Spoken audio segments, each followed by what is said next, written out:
ఈ సంఘటన ఈ దేశంలో ఈ రాష్ట్రంలో ఎప్పుడు జరగలేదు అన్నట్టుగా ఒక ఇదేదో ఎప్పుడు జరగని మొదటిసారి జరిగింది అన్నట్టుగా చెప్తున్నారు అధ్యక్ష. వీళ్ళ హయాంలో కట్టిన కడెం ప్రాజెక్టు మొట్టమొదటి ఫిల్లింగ్కే మొత్తం ప్రాజెక్ట్ కడెం ప్రాజెక్ట్ కొట్టుకుపోయింది ఆనాటి కాంగ్రెస్ ప్రభుత్వ హయాంలో.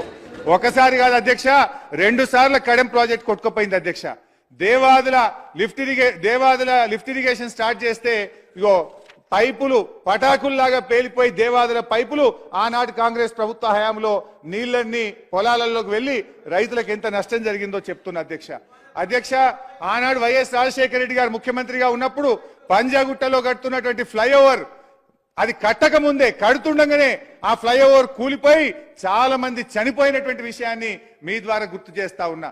అదేవిధంగా దేవాదుల ఫేజ్ 3లో టనల్ కూలిపోయి 3 చనిపోవడమే కాకుండా ఆ టనల్ మొత్తం ఎంత దెబ్బతిన్నదో కూడా మీకు గుర్తు చేస్తా ఉన్నా. అదే